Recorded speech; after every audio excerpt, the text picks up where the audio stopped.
Hello friends, hi नमस्कार, welcome to my YouTube channel let's do and learn. आप सभी का अपने यूट्यूब चैनल में मैं रूपाली बहुत बहुत स्वागत करती हूँ। और आज मैं प्रैक्टिस सेट लेके आई हूँ पीजीटी टीजीटी जो बायोलॉजी के अभ्यर्थी हैं और जो बिहार का शिक्षक परीक्षा दे रहे हैं उन सभी के लिए ये बहुत ही इम्पोर्टेंट है। और ये आज का जो हमारा प्रैक्टिस सेट है, इससे पहले मैंने एक वीडियो बनाई थी जिसमें मैंने कुछ क्वेश्चन नंबर 12 तक डिस्कस किया था और आप में से कुछ लोगों ने हमारी वीडियो को देखा, लाइक किया और पसंद किया। तो आइए आज हम इस प्रैक्टिस सेट को, इसकी सीरीज़ को आगे बढ़ाते हुए प्रश्न नंबर 13 से लेकर प्रश्न नंबर 125 तक यहाँ पर मैं डिस्कस करने वाली हूँ। और मैं क्वेश्चंस को भी डिस्क्राइब करूँगी, तो आप चाहें कॉपी और पेन लेकर भी बैठ सकते हैं। आइए चलते हैं क्वेश्चन नंबर 13 की ओर। और क्वेश्चन नंबर 13 क्या कहता है, इससे पहले मैं आप सभी से रिक्वेस्ट करती हूँ कि प्लीज़ आप सब हमारे यूट्यूब चैनल को सब्सक्राइब कर लें जिन्होंने सब्सक्राइब नहीं किया है। क्वेश्चन कहता है कि यूरिक अम्ल एक मुख्य नाइट्रोजनक अपशिष्ट होता है। तो यूरिक अम्ल यानी यूरिक एसिड एक जो मुख्य नाइट्रोजनक अपशिष्ट है, या अपशिष्ट का मतलब कि वेस्ट मटेरियल है। तो ये किसका वेस्ट मटेरियल है, आपको ये बताना है कि किसका उत्सर्जी पदार्थ है, एक्सक्रीटरी मटेरियल है। तो इस प्रश्न के लिए जो ऑप्शन है वो है कीटों का, दूसरा ऑप्शन कहता है पक्षियों का, तीसरा ऑप्शन कहता है कीटों एवं पक्षियों दोनों का, और यहाँ पर चौथा ऑप्शन कहता है उभयचरों का।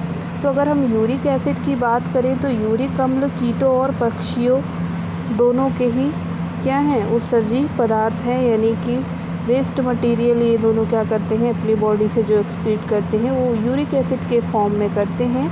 और मैं आप सभी को बता दूं कि यूरिक एसिड जो होता है, अगर हम बात करें, आपको मैं समझाने के लिए बता रही हूँ कि यहाँ पर 3 तरीके के एक्सक्रीटरी पदार्थ एक्सक्रीट किए जाते हैं। जैसे कि अमोनोटेलिक एक एनिमल होते हैं जिनको हम बोलते हैं अमोनोटेलिक।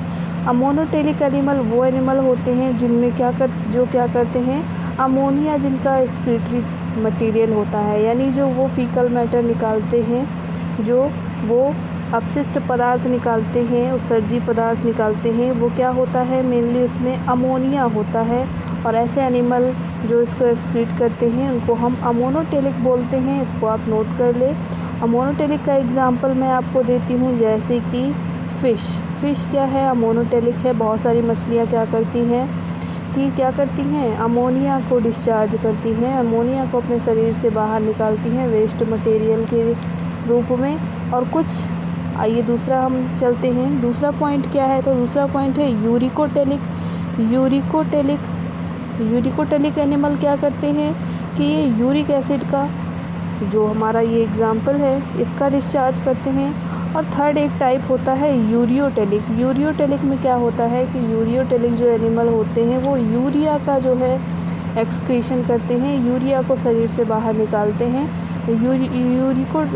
यूरियोटेलिक में जैसे कि हमारे कुछ मेढक हो गए, स्तनधारी हो गए, ये आएंगे। और यूरिक अम्ल का तो आपके सामने यहाँ पर एग्जाम्पल दिया ही हुआ है कीटों और पक्षियों में। उम्मीद करती हूँ क्वेश्चन नंबर 13 आपको समझ में आ गया होगा। नाउ द क्वेश्चन नंबर 14, और ये कहता है कि मुर्गी के चूजों के विकास काल के दौरान अंततः कितने जोड़े सोमाइट्स का निर्माण होता है। पहला ऑप्शन कहता है 22, दूसरा ऑप्शन कहता है 32, तीसरा ऑप्शन कहता है 42, चौथा ऑप्शन कहता है 52। तो यहाँ पर जो चूजों के विकास के दौरान जो बात करें तो यहाँ पर 52 सोमाइट्स का निर्माण होता है। आइए चलते हैं अगले प्रश्न की ओर। अगला प्रश्न है हमारा अमीबा के लिए सही है। तो पहला है यूट्रोफिक, तीसरा है लैक्टिक, चौथा है अकोशिकीय, और थर्ड है अकोशिकीय, चौथा है जगत मोनेरा। तो यहाँ पर 4 कथन दिए हुए हैं और पूछ रहा है इसमें से कौन सा सही है। तो पहला ऑप्शन कहता है कि 1 2 3 4 सारे सही हैं। दूसरा ऑप्शन कहता है 2 3 तथा 4 सही है। और थर्ड ऑप्शन कहता है 2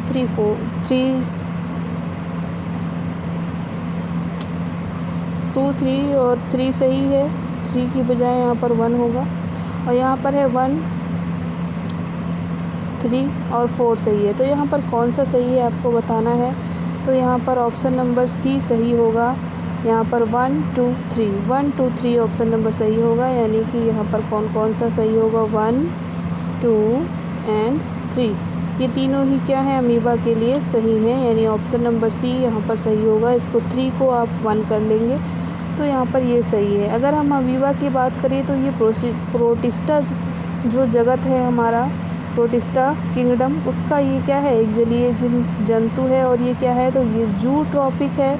जूट्रॉपिक का मतलब कि एनिमल है। और दूसरा लेंटिक का मतलब तैरता रहता है।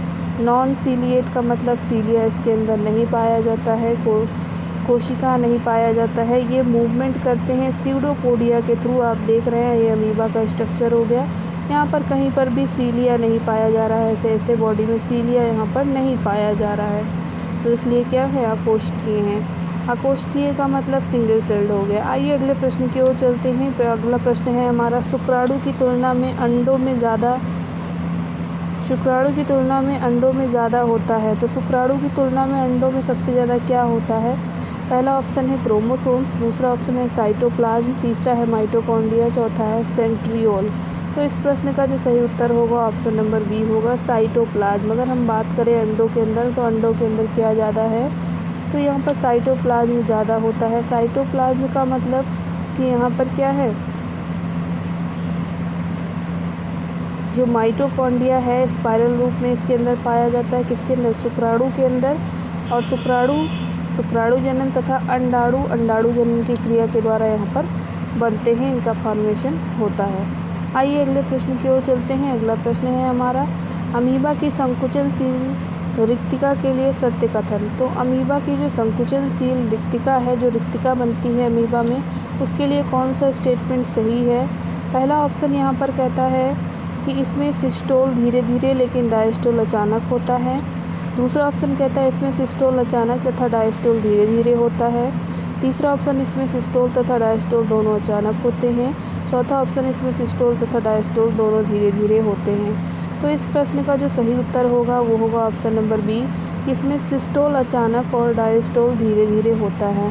यानी कि अगर हम बात करें कि अमीबा में जो संकुचनशील रिक्तिका है, ये क्या है, मनुष्य के वृक्क के समान यानी किडनी की तरह काम करती है।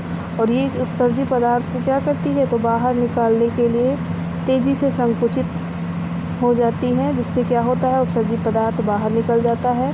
और अगर हम बात करें कि ये जो डायस्टोल है यानी शिथिलन है, ये फैलना जो है इनकी बॉडी का, तो वो धीरे धीरे फिर से दोबारा से फैलती हैं। यानी कि इसमें अगर सिस्टोल की बात करें, एक्सक्रीशन की बात करें, तो ये तुरंत हो जाता है, तुरंत सिकुड़ जाती हैं और ये निकल जाते हैं इनके अंदर का एक्सक्रीटिव मटेरियल।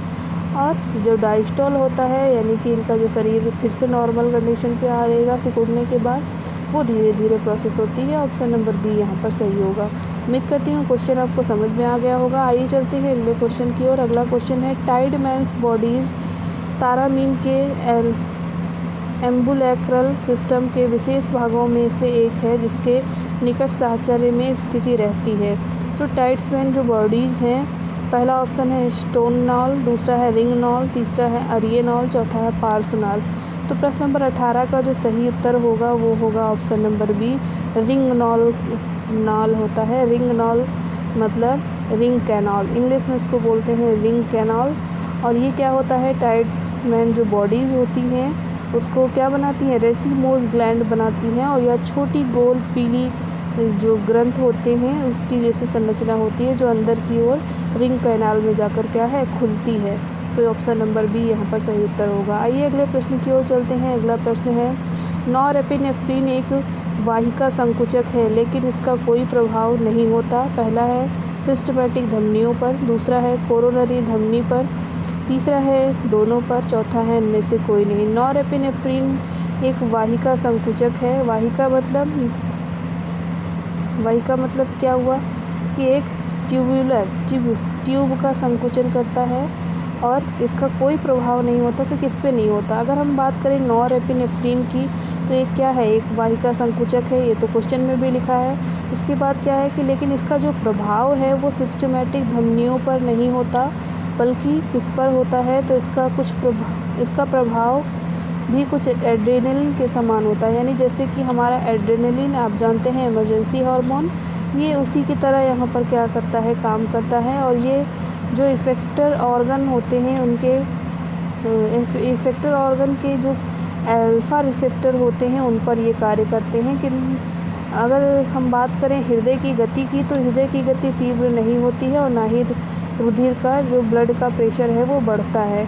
लेकिन अगर हम बात करें कि जब हमारा एड्रेनलिन सिक्रेट होता है, तो यानी इमरजेंसी हार्मोन, जब हम कोई ऐसी चीज़ सुनते हैं या फिर देखते हैं या फिर हमें कोई ऐसी चीज़ करना होता है जिससे हमें डर लगता है, तो डर लगने पे जो इमरजेंसी हार्मोन रिलीज़ होता है वो क्या है, तो एड्रेनलिन होता है। और इसमें मेनली क्या होता है, हमारा सांसें जो है वो जल्दी जल्दी हम लेने लगते हैं, हमारे हृदय की जो धड़कन है वो भी इंक्रीज़ कर जाती है। बट नॉरएपिनेफ्रिन जो है इसमें क्या होता है, इसमें ऐसा कुछ नहीं होता, ब्लड का प्रेशर भी नहीं बढ़ता। तो ये चीज़ें हैं। और इसकी अगर हम बात करें, इसकी उपस्थिति में एपिनेफ्रिन की उपस्थिति में क्या होगा, रुधिर वाहिनियाँ जो होती हैं वो क्या होती हैं, फैल जाती हैं। तो प्रश्न नंबर 19 का जो सही उत्तर है आप समझ गए होंगे कि इन दोनों पर ही पड़ता है, सिस्टमेटिक धमनियों पर भी और कोरोनरी धमनी पर भी। आइए चलते हैं अगले प्रश्न की ओर। अगला प्रश्न है, चागा बीमारी होती है। चागा बीमारी किससे होती है, तो पहला ऑप्शन है ट्रिपैनोसोमा गैम्बियंस द्वारा। स्पेलिंग यहाँ पर गलत लिखी है गाइस, गैम्बियंस होगा। ट्रिपैनोसोमा रोडियंसिस द्वारा, ट्रिपैनोसोमा ब्रुशाई द्वारा और ट्रिपैनोसोमा क्रूज़ाई द्वारा। तो यहाँ पर जो सही उत्तर होगा ऑप्शन नंबर डी होगा, ट्रिपैनोसोमा क्रूज़ाई। अगर हम बात करें स्पीसीज़ की, ट्रिपैनोसोमा क्रूज़ाई CRUZI, इसकी स्पेलिंग होती है क्रूज़ाई की। और ये क्या है, तो ट्रिपैनोसोमा की एक ऐसी प्रजाति है जिससे क्या होता है, चागा डिजीज़ होता है, यानी कि चागा बीमारी होती है। और ये अगर हम बात करें तो इसको एक और नाम से जानते हैं, इसको बोलते हैं अमेरिकी ट्रिपैनोसोमियासिस। तो आप इस नाम से भी यहाँ पर जान सकते हैं। और अगर ट्रिपैनोसोमा की बात करें तो ये जो ट्रिपैनोसोमा क्रूज़ाई है ये कहाँ पाए जाते हैं, तो ये उष्णकटिबंधीय परजीवी हैं।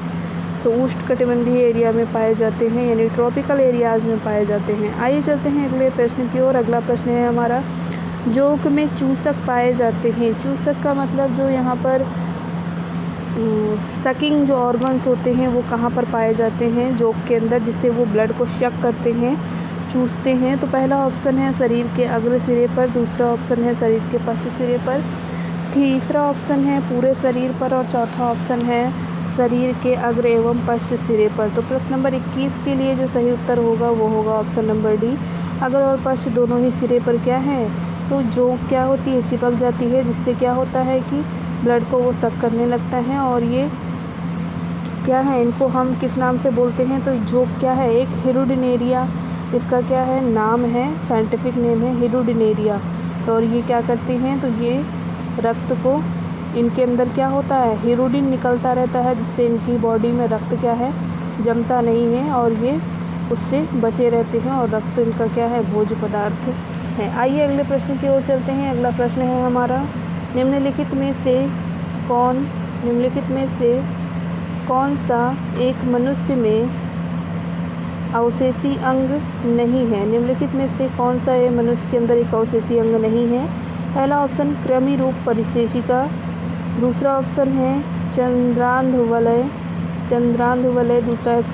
तीसरा है कर्णपेशी और चौथा है एपिग्लोटिस।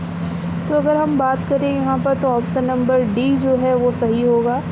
और एपिग्लोटिस क्या होता है, तो ये यहाँ पर अवशेषी अंग नहीं होता है। एपिग्लोटिस कहाँ पाया जाता है, तो ये मानव के गले में पाया जाता है और ये एक अवशेषी अंग नहीं है।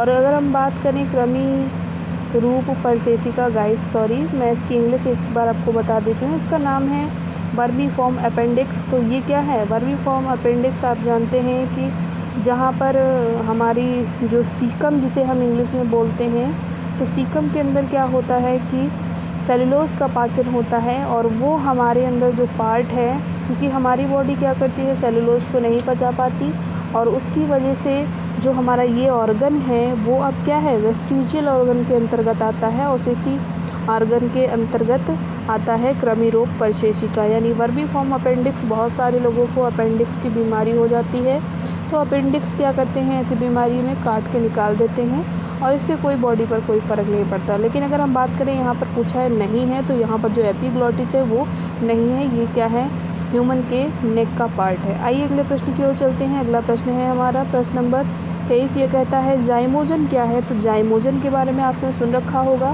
फर्स्ट ऑप्शन एक सक्रिय एंजाइम है। दूसरा ऑप्शन प्रोटियोलाइटिक एंजाइम का निष्क्रिय पूर्व उत्पाद है।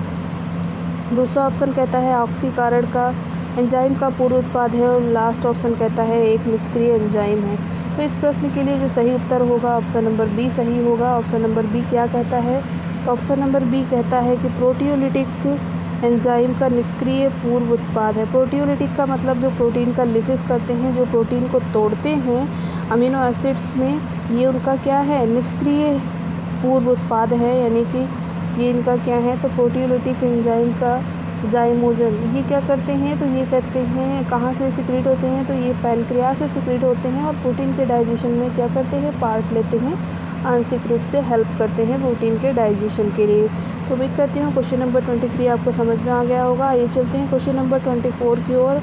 ये कहता है सिस्टिक फाइब्रोसिस किस प्रकार की आनुवंशिक बीमारी है। अगर सिस्टिक फाइब्रोसिस की बात करें तो पहला ऑप्शन कहता है लिंग संलग्न अप्रभावी, ऑटोसोमल प्रभावी, लिंग संलग्न प्रभावी, ऑटोसोमल अप्रभावी। तो यहाँ पर कौन सा ऑप्शन सही होगा इस प्रश्न के लिए। तो अगर हम सिस्टिक फाइब्रोसिस की बात करें तो ये एक प्रकार का क्या है, ऑटोसोमल अप्रभावी डिजीज़ है, जिसके अंतर्गत क्या होता है, जिसके अंदर होता है कि ये जो बीमारी है वो पीढ़ी दर पीढ़ी माता पिता से बच्चों के अंदर होती रहती है, सिस्टिक फाइब्रोसिस। आइए चलते हैं अगले प्रश्न की ओर। अगला प्रश्न है हमारा दंश कोशिकाएँ। आपने सुन रखा होगा दंश कोशिकाएँ क्या होती हैं, कि ये किस जाति में विद्यमान होती हैं। पहला ऑप्शन है सिलेंट्रेटा, दूसरा ऑप्शन है पॉरीफेरा, तीसरा ऑप्शन है निमेटोहेल्मिन्थीस और लास्ट ऑप्शन है एकाइनोडर्मिटा। तो इसमें से जो सही उत्तर होगा वो होगा ऑप्शन नंबर 1 सिलेंट्रेट्स के अंदर पाए जाते हैं क्या, दंश कोशिकाएँ। तो ये कहाँ पाई जाती हैं, तो ये सिलेंट्रेट के अंदर पाई जाती है। अगर दंश कोशिका की बात करें तो पूरे जंतु जगत में सबसे जटिल कोशिका होती है और केवल एक ही संघ, जिसे हम निडेरिया भी बोलते हैं और अब उसे हम सिलेंट्रेटा बोलते हैं, इसमें पाया जाता है। और यह क्या होती है, तो ये अंतराली कोशिकाओं के रूप में रूपांतरण से बनती हैं और ये गोल अंडाकार सी होती हैं और एक बड़ी थैलीनुमा दंशिका होती है जो इसके चारों ओर कोशिका द्रव्य में एक केंद्रक गोल्गी बॉडी और साथ ही साथ इसके अंदर माइटोकॉन्ड्रिया भी होगा, एंडोप्लाज्मिक रेटिकुलम भी होगा और कुछ फैट्स पॉइंट्स यहाँ पर होंगे। दंश कोशिकाएँ क्या करती हैं, तो ये शिकार करती हैं, यानी दंश कोशिकाएँ शिकार करने वाले को क्या करेंगी, घायल कर देंगी, किसी वस्तु से चिपकने, गमन, सुरक्षा आदि में क्या करती हैं, हेल्प करती हैं दंश कोशिकाएँ। उम्मीद करती हूँ आपको समझ आ गया होगा ये क्वेश्चन। नेक्स्ट क्वेश्चन की ओर चलते हैं। सैंड फ्लाई आपने नाम सुन रखा होगा। सैंड फ्लाई किस रोग के रोगाणुओं को फैलाती है। तो यहाँ पर पहला ऑप्शन है काला आजार, दूसरा ऑप्शन है टाइफाइड, तीसरा ऑप्शन है निद्रा रोग और चौथा ऑप्शन है मलेरिया। तो इस प्रश्न नंबर 26 का जो सही उत्तर होगा वो होगा काला आजार। सैंड फ्लाई जो होती है जिससे क्या हो जाता है, काला आजार हो जाता है। और अगर हम बात करें तो ये जो डिजीज़ फैलाने वाला इस प्रोटोजोआ है, प्रोटोजोवन डिजीज़ है और इस प्रोटोजोआ का नाम है लीजमैनिया। लीजमैनिया की वजह से क्या हो जाता है, तो काला आजार हो जाता है और इसमें क्या होता है, रोगी को बहुत तेज़ से बुखार आता है और फिर इसके लिए हमें क्या करना है, दवा वगैरह लेनी पड़ती है। आइए अगले प्रश्न की ओर चलते हैं।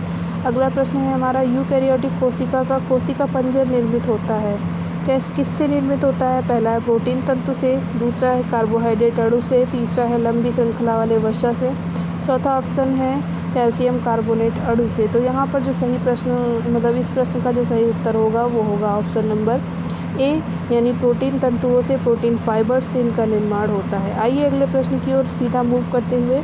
और अगला प्रश्न है एक स्थलीय पारिस्थितिकी तंत्र में ऊर्जा का पिरामिड होता है। एक स्थलीय पारिस्थितिकी तंत्र में ऊर्जा का पिरामिड कैसा होता है, ये आपको बताना है।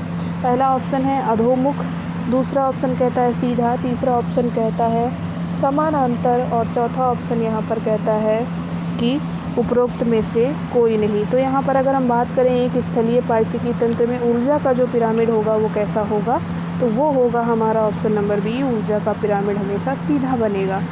ऑप्शन नंबर बी इस प्रश्न का सही उत्तर है। आइए अगले प्रश्न की ओर चलते हैं। अगला प्रश्न है हमारा वायवीय श्वसन के दौरान सबस्ट्रेट स्तर फॉस्फोरिलीकरण होता है तो किससे होता है? पहला है केवल कोशिका द्रव्य में, दूसरा ऑप्शन कहता है केवल माइटोकॉन्ड्रिया में, तीसरा ऑप्शन कहता है कोशिका द्रव्य तथा माइटोकॉन्ड्रिया में, चौथा ऑप्शन कहता है कोशिका द्रव्य तथा गोल्गी सम्मिश्र में। तो यहाँ पर जो सही उत्तर होगा इस प्रश्न के लिए ऑप्शन नंबर सी सही होगा, कोशिका द्रव्य एवं माइटोकॉन्ड्रिया में ये होता है वायवीय श्वसन। वायवीय श्वसन दैट मीन्स एरोबिक रेस्पायरेशन, और एरोबिक रेस्पायरेशन में होता क्या है? तो यहाँ पर इसके दौरान क्या होगा? फॉस्फोरिलीकरण होता है जिसे हम फास्फोराइलाइजेशन बोलते हैं। और इस प्रक्रिया में होगा क्या? तो यहाँ पर एटीपी का निर्माण होगा और ग्लाइकोलिसिस की प्रक्रिया यहाँ पर क्या होगा? 2 लेवल पे फॉस्फोरिलीकरण पाया जाता है यहाँ पर। आइए अगले प्रश्न की ओर चलते हैं। अगला प्रश्न है दंशिका क्या है? दंशिका क्या है ये बताना है। अभी आपने पढ़ा है तो बहुत ज़्यादा टाइम नहीं लेते हुए इस प्रश्न को जल्दी से रीड करते हैं। पहला ऑप्शन कहता है एक पूर्ण कोशिका, दूसरा शरीर का अंग, तीसरा एक कोशिका का भाग, दूसरा कोशिकाओं का समूह। तो यहाँ पर आप जानते हैं दंशिका क्या है? एक कोशिका का भाग है दंशिका जिसे बोलते हैं, सिडेरिया में पाया जाता है, दैट इज सीलेंट्रेट्स का एक कैरेक्टर है। आइए अगले प्रश्न की ओर मूव करते हुए, और अगला प्रश्न यहाँ पर क्या कह रहा है? तो ये कह रहा है जीवधारियों का एकल समूह जिसमें 0.75 मिलियन से अधिक हो तो वह क्या है? ऐसा समूह क्या कहलाएगा? पहला ऑप्शन कीड़े, दूसरा ऑप्शन प्राणी, तीसरा ऑप्शन बंदर, चौथा ऑप्शन कवक। तो प्रश्न नंबर 31 का जो सही आंसर होगा वो होगा कीड़े। अगर हम बात करें कीड़े दैट मीन्स आर्थ्रोपोडा संघ की बात करें तो कीड़े संघ को क्या बोलेंगे? आर्थ्रोपोडा बोलेंगे। और इनका जो शरीर होता है वो खंड युक्त होता है या फिर कठोर बाह्य कंकाल, इनका जो बाहरी कंकाल है वो बहुत ही ज़्यादा कठोर होता है। सुरक्षा की दृष्टि से इनके कंकाल को इस तरह से बनाया गया है कि जिससे ये क्या कर सकें? अपनी सुरक्षा कर सकें। अगर हम केवल इंसेक्टा वर्ग की बात करें तो यहाँ पर सबसे ज़्यादा जंतु पाए जाते हैं और ये लगभग आर्थ्रोपोडा का 80% जो एनिमल है, कीड़ा है, वो आर्थ्रोपोडा के इंसेक्टा जो वर्ग है, क्लास है, उसके अंतर्गत आते हैं। और बाकी पूरे सदस्यों में अगर हम बात करें कि पूरी जो ज्ञात सदस्य है 75% के बराबर है ये, जितना जिन कीड़ों के नाम पता है। और अगर परसेंट की बात करें तो 0.7 मिलियन से अधिक यहाँ पर हैं। ऑप्शन नंबर 1 यहाँ पर सही उत्तर होगा। आइए अगले प्रश्न की ओर चलते हैं। अगला प्रश्न आपने सुन रखा होगा ट्राइकोसिस्टिस कार्य। ट्राइकोसिस्टिस का क्या कार्य है? तो पहला ऑप्शन कहता है बचाव एवं सुरक्षा के लिए, दूसरा ऑप्शन कहता है प्रजनन में सहयोग, तीसरा ऑप्शन कहता है विश्रामावस्था को प्राप्त करने के लिए, और डी ऑप्शन कहता है उपयुक्त सभी। तो यहाँ पर जो सही उत्तर होगा ट्राइकोसिस्टिस का प्रयोग हम बचाव और सुरक्षा के लिए करते हैं। ऑप्शन नंबर 1 यहाँ पर सही उत्तर होगा। नेक्स्ट क्वेश्चन की ओर मूव करते हुए, और अगला क्वेश्चन कहता है कैडमियम प्रदूषण का संबंध किस बीमारी से है? बहुत ही इंपॉर्टेंट क्वेश्चन है, सीटेट में भी कई बार पूछा जा चुका है और बहुत ही पेट क्वेश्चन है, तो इसको आपने हो सकता है इसका आंसर आपको पता भी हो, तो जल्दी से बताइएगा कौन सा आंसर है। पहला ऑप्शन है रक्ताल्पता, दूसरा है इटाई, तीसरा है मिनीमाता और चौथा है न्यूमोकोनियासिस। तो यहाँ पर जो सही उत्तर होगा प्लस नंबर 33 के लिए वो होगा option number B, that means इटाई। बहुत ही प्यारा नाम है इटाई, ऐसा लग रहा है बहुत ही अंग्रेज वर्ड है, तो इसको आप ऐसे याद रखेंगे, कैडमियम दैट मीन्स इटाई। अगले प्रश्न की ओर चलते हुए, अगला प्रश्न है हमारा कपी में किस प्रकार का प्लेसेंटा पाया जाता है? अगर हम कपी की बात करें तो यहाँ पर किस प्रकार का प्लेसेंटा इनके अंदर पाया जाता है ये आपको बताना है। तो इस प्रश्न के ऑप्शंस की ओर चलते हैं। ऑप्शन नंबर 1 कहता है अपरपोषकीय, दूसरा है अपरपोषी जरायुज, तीसरा है पीतक कोष, चौथा है जरायुज। तो यहाँ पर जो सही उत्तर होगा प्रश्न नंबर 34 के लिए वो होगा ऑप्शन नंबर बी, अपरपोषी जरायुज। अपरपोषी जरायुज क्या होते हैं? तो ये क्या है कि अगर हम बात करें अपरपोषी जरायुज प्रकार का प्लेसेंटा मनुष्य को छोड़कर अन्य सभी यूथेरियन जो मैमल्स हैं उनके अंदर पाया जाता है। मनुष्य में जरायु जो होता है प्लेसेंटा वो क्रॉनिकल पाया जाता है, तो यहाँ पर। और अगर अब बात करें पीतक कोष प्रकार का प्लेसेंटा तो ये किस में पाया जाता है? तो ये मार्सुपियल्स में पाया जाता है। पीतक कोष मतलब कि यहाँ पर जो इनका जो जानलेवा वाला जो होता है पीतक कोष लास्ट वाला सी वाला, तो ये किस में पाया जाता है? मार्सुपियल। मार्सुपियल जैसे कि मार्सुपियल ट्यूब्यूल, मार्सुपियल पाउच के बारे में आपने सुना होगा, यानी क्या किसको कहते हैं? तो कंगारू का नाम सुन रखा होगा। कंगारू क्या करता है? कंगारू के अंदर एक जेबनुमा स्ट्रक्चर बना होता है जिसको हम क्या बोलते हैं? मार्सुपियल पाउच, जिसके अंदर क्या करता है? वो अपने बच्चे को रखता है। आपने देखा होगा इसको। तो इस ऐसे हम कोश को क्या बोलते हैं? पीतक कोश। और यहाँ पर जो सही उत्तर है कपी के अंदर वो क्या है? अपरपोषी जरायुज। यहाँ पर बी ऑप्शन सही उत्तर होगा। नेक्स्ट क्वेश्चन की ओर चलते हैं और अगला क्वेश्चन यहाँ पर कहता है कि एपोप्टोसिस है, क्या है? एपोप्टोसिस किसको बोलते हैं? एपोप्टोसिस किसको बोलते हैं? यहाँ पर आप इसको इंग्लिश में भी देख लें। पहला ऑप्शन कहता है कोशिका की ऊतक क्षयी मृत्यु। दूसरा ऑप्शन कहता है कोशिका की कार्यक्रमबद्ध मृत्यु। तीसरा ऑप्शन कहता है अपलवक का सिकुड़ना एवं जरण प्रक्रिया। और डी ऑप्शन कहता है पत्तियों के झड़ने की प्रक्रिया। तो यहाँ पर प्रश्न नंबर 35 का जो सही आंसर होगा वो होगा ऑप्शन नंबर बी, कोशिका की क्रमबद्ध मृत्यु। यानी कि कोशिका जब क्या होती है? एपोप्टोसिस मान लीजिए ये कोशिका है और इस कोशिका की डेथ होने वाली है, तो जब ये कोशिका यहाँ से कट के अलग हो जाती है तो यहाँ पर क्या हो जाती है? इसी प्रोसेस को बोलते हैं एपोप्टोसिस, यानी सेल डेथ भी इसको हम बोल सकते हैं। तो यहाँ पर ऑप्शन नंबर बी सही उत्तर होगा। उम्मीद करती हूँ क्वेश्चन समझ आ गया होगा। नेक्स्ट क्वेश्चन है वेगस तंत्रिका का अंक। वेगस कौन से नंबर की तंत्रिका तंत्र, यानी कौन से नंबर का नर्व है, आपको ये बताना है। पहला ऑप्शन 9, दूसरा ऑप्शन 10, थर्ड ऑप्शन 7 और डी ऑप्शन कहता है कि 5। तो यहाँ पर अगर हम 36 क्वेश्चन की बात करें तो यहाँ पर बी ऑप्शन सही होगा। 10वें नंबर की नर्व है जिसको वेगस बोलते हैं। आइए अगले प्रश्न की ओर सीधा मूव करते हुए अगला प्रश्न है निम्नलिखित में गुदा किस में अनुपस्थित होता है? गुदा यानी कि गुदा किसको बोलते हैं? तो ये बोलते हैं स्टमक को। पहला ऑप्शन है जोंक में, दूसरा है गोल कृमि में, तीसरा है केचुए में, चौथा है चपटा कृमि में। तो अगर हम बात करें प्रश्न नंबर 37 की, तो यहाँ पर जो फ्लैट कृमि होते हैं, वर्म होते हैं, जो फ्लैट वर्म्स होते हैं, उनके अंदर क्या है? तो स्टमक नहीं पाया जाता। आइए अगले प्रश्न की ओर मूव करते हुए अगला प्रश्न है हमारा, और अगला प्रश्न क्या कहता है कि विषमगर्ती कशेरुकाय लाक्षणिक है। तो पहला ऑप्शन उभयचरों का, दूसरा है सरीसृपों का, तीसरा है पक्षियों का, चौथा है स्तनधारियों का। अगर हम बात करें कि हेट्रोसीलस जो सेंट्रम है, हेट्रोसीलस सेंट्रम जो कहते हैं, तो उसको बोलते हैं विषमगर्ती कशेरुकाय। तो इसका अगर हम बात करें यहाँ पर कौन सा ऑप्शन सही होगा? तो यहाँ पर सी ऑप्शन सही होगा। ये पक्षियों का जो है क्वालिटी है, पक्षियों का लक्षण है। आइए अगले प्रश्न की ओर मूव करते हैं और अगला प्रश्न है स्तनधारियों में, स्तन कशेरुकाओं में सोडियम आयन, शर्करा और सोडियम प्लस आयन, अमीनो अम्ल अभिनयक है। तो इसका उदाहरण बताना है। पहला ऑप्शन है प्रतिगमन तंत्र का, दूसरा है सुकृत विसरण का, तीसरा एकल गमन तंत्र का, चौथा ऑप्शन है सहगमन तंत्र का। तो यहाँ पर प्रश्न नंबर 39 का जो सही उत्तर होगा वो होगा ऑप्शन नंबर सी, एकल गमन। एकल गमन का मतलब एक गहरा रास्ता है ये। आइए अगले प्रश्न की ओर चलते हैं। अगला प्रश्न है हमारा पॉलीमरेज चैन अभिक्रिया की खोज की गई। पॉलीमरेज चैन अभिक्रिया की खोज किसने की? पहला ऑप्शन है जे लेडरबर्ग के द्वारा, दूसरा ऑप्शन है ए जैकब के द्वारा, तीसरा ऑप्शन है कैरी मुलिस के द्वारा, चौथा है बारबरा मैकक्लिंटॉक के द्वारा। तो ऑप्शन नंबर 40 का जो क्वेश्चन नंबर 40 का जो सही ऑप्शन होगा कैरी मुलिस के द्वारा, ऑप्शन नंबर सी यहाँ पर सही है। कुछ समझाने वाला है नहीं इस प्रश्न में। तो अगले प्रश्न की ओर मूव करते हुए अगला प्रश्न है निम्न में से कौन सा पदार्थ अतिथेय पादपों की जैव रासायनिक सुरक्षा में महत्वपूर्ण भूमिका निर्वहन करता है? पहला है कवक आविश, दूसरा है पादप एलेक्सिन, तीसरा है रोग आविश, चौथा है जीवस्त आविश। तो यहाँ पर इस प्रश्न का जो सही उत्तर होगा वो होगा ऑप्शन नंबर बी, पादप एलेक्सिन।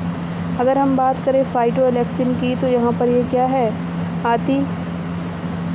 आतिथेय का मतलब ये क्या है? होस्ट प्लांट है, और जिसमें क्या होता है कि जैव रासायनिक सुरक्षा में बहुत ही महत्वपूर्ण भूमिका ये निर्वहन करते हैं।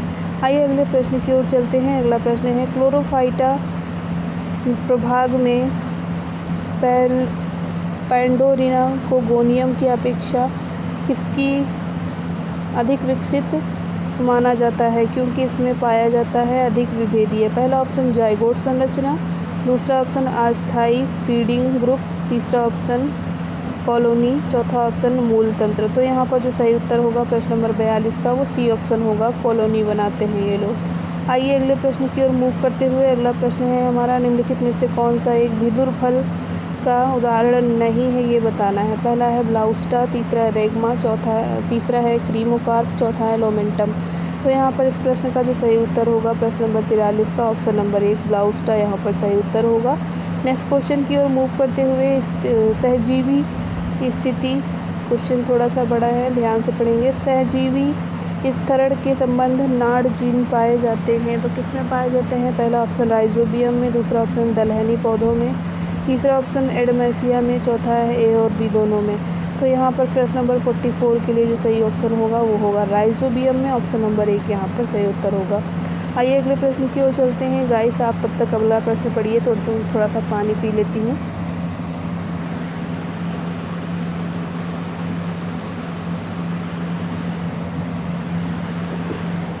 हाँ तो गाइस आइए अगले प्रश्न की ओर चलते हैं। और अगला प्रश्न कहता है कि डीएनए में पायरिमिडीन ड्राइवर बनता है जब कोशिकाओं को प्रभावित किया जाता है। पहला ऑप्शन पराबैंगनी प्रकाश से, दूसरा ऑप्शन कॉस्मिक रेज से, तीसरा ऑप्शन एक्स रेज से, चौथा है गामा रेज से। तो प्रश्न नंबर 45 का जो सही उत्तर होगा option number 1 that is ultraviolet rays जो होती हैं, पराबैंगनी प्रकाश जो होती हैं, किरणें होती हैं, उनसे क्या होता है कोशिकाओं पर जब पराबैंगनी प्रकाश डाला जाता है तब डीएनए में पायरिमिडीन डाइमर बन जाता है। और ये किसने बताया? तो ये जेडी वॉटसन ने और FH क्रिक और MHF विल्किंस एवं R फ्रैंकलिन नाम के वैज्ञानिकों ने एक्सरे विश्लेषण द्वारा 1953 में डीएनए का कुंडली जुदार विन्यास है, यानी डीएनए का जो डबल हेलिकल स्ट्रक्चर मॉडल था वो इन्होंने प्रस्तुत किया था। 1962 में इनको इसके लिए नोबेल प्राइज़ मिला था। आइए अगले प्रश्न की ओर मूव करते हुए। अगले प्रश्न हमारा क्या कहता है, लोहे की कमी से पत्ती में होता है। अगर मान लीजिए आयरन की कमी हो गई है प्लांट में तो क्या प्रभाव पड़ेगा प्लांट के ऊपर?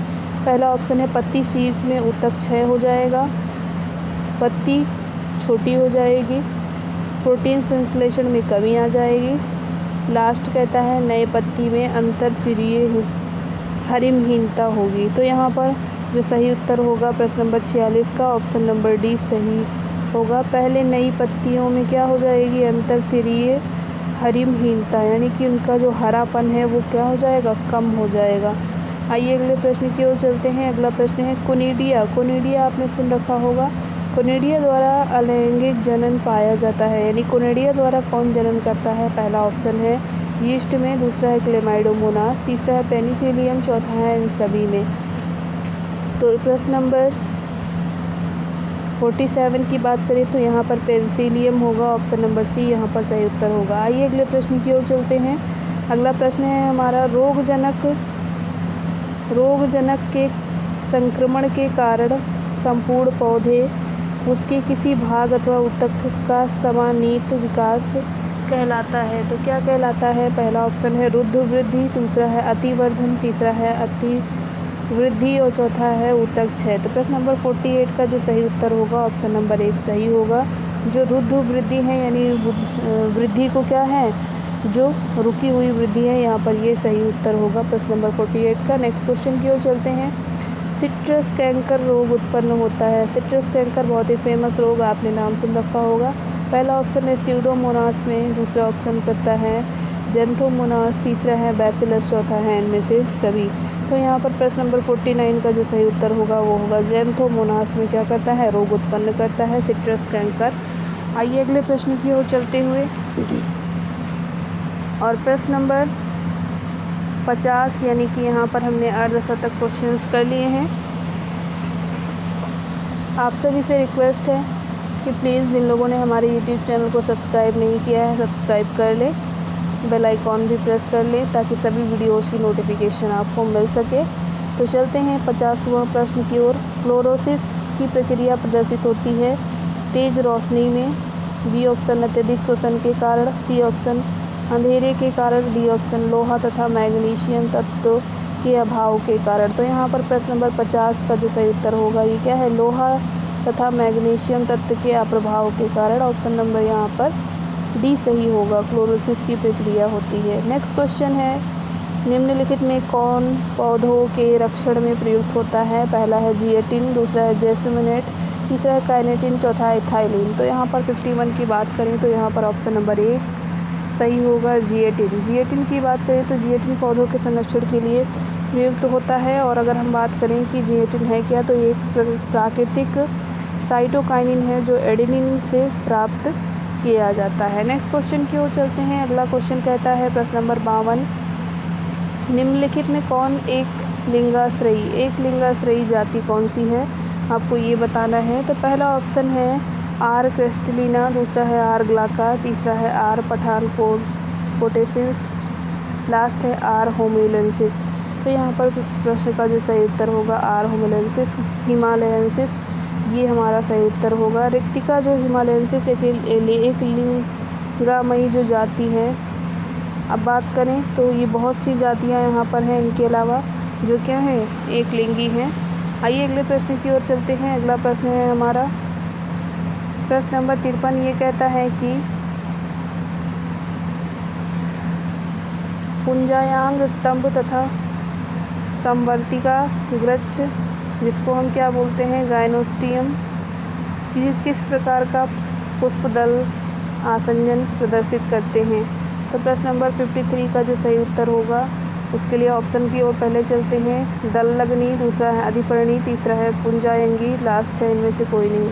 तो यहाँ पर जो सही उत्तर होगा ऑप्शन नंबर सी पुंजायंगी, ऑप्शन नंबर सी सही उत्तर है। आइए अगले प्रश्न की ओर चलते हैं। रुई प्राप्त होती है, कैसे होती है? पहला है गॉसिपियम प्रजाति के फलों की सतह से, दूसरा है ग्रीविया प्रजाति के तनों की सतह से, तीसरा है गॉसिपियम प्रजाति के बीजों की सतह से, लास्ट है कोरकोकस प्रजाति के तनों की सतह से। प्रश्न नंबर 54 का जो सही उत्तर है ऑप्शन नंबर सी यहाँ पर सही उत्तर होगा, गॉसिपियम प्रजाति की बीजों की सतह से। ऑप्शन नंबर सी यहाँ पर सही उत्तर है। नेक्स्ट क्वेश्चन की ओर चलते हैं। नेक्स्ट क्वेश्चन है हमारा सल्फर युक्त एमिनो एसिड है। सल्फर युक्त अमीनो एसिड है तो कौन सा है? पहला है ट्रिप्टोफैन, दूसरा है वैलिन, लाइसिन या सिस्टीन।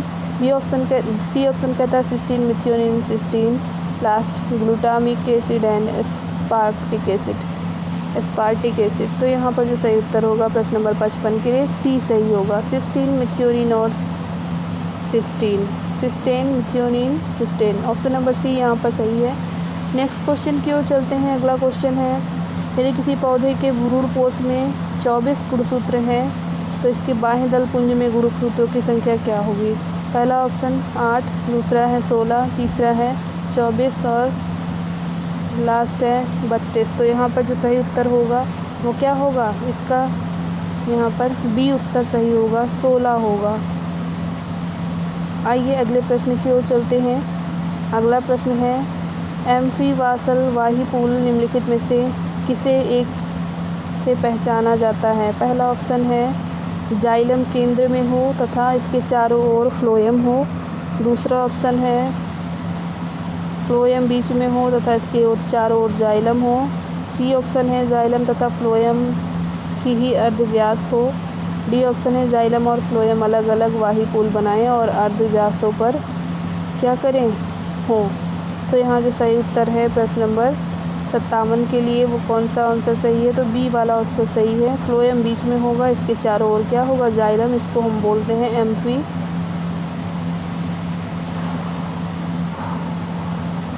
एक मिनट गाइस, इसको बोलते हैं एम्फीवेसल। नेक्स्ट क्वेश्चन की ओर चलते हैं। अगला क्वेश्चन है क्वेश्चन नंबर 58। ये कहता है कि वह वर्णक जो प्रकाश संवेदी बीजों के अंकुरण के लिए उत्तरदायी है कहलाता है।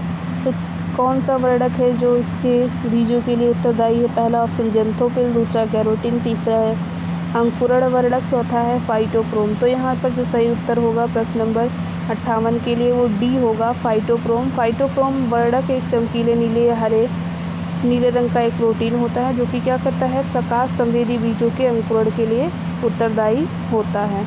आइए अगले प्रश्न की ओर चलते हैं। मूंगफली और रेप तिलहन में पहला ऑप्शन है ल्यूकोप्लास्ट, दूसरा है एल्यूरोप्लास्ट, तीसरा है एलियोप्लास्ट, चौथा है क्रोमोप्लास्ट। तो यहाँ पर क्या पाया जाता है? तो ऑप्शन नंबर सी एलियोप्लास्ट पाया जाता है।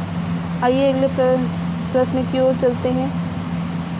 गाइस अच्छा इस क्वेश्चन को मैं डिस्क्राइब कर देती हूँ। यहाँ पर जो एलियोप्लास्ट है, एलियोप्लास्ट क्या होता है? तो यहाँ पर ये वसा और तेलों का संग्रह करने वाले बीज में पाए जाते हैं, जैसे मूंगफली, अलसी।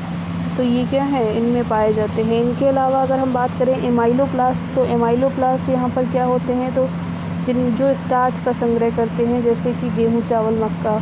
और अगर प्रोटीनोप्लास्ट की बात करें तो यहाँ पर प्रोटीन का संग्रहण करने वाले, तो इन्हीं के नाम से है ये। आइए अगले प्रश्न की ओर चलते हैं। अगला प्रश्न है हमारा कॉर्क सेल्स। कॉर्क सेल्स क्या होती हैं? पहला ऑप्शन प्रकाश संश्लेषक, दूसरा ऑप्शन दीर्घीकृत और चाल में सहयोग देने वाली, दूसरा ऑप्शन हो गया, तीसरा है मेरिस्टेमेटिक, चौथा है डी।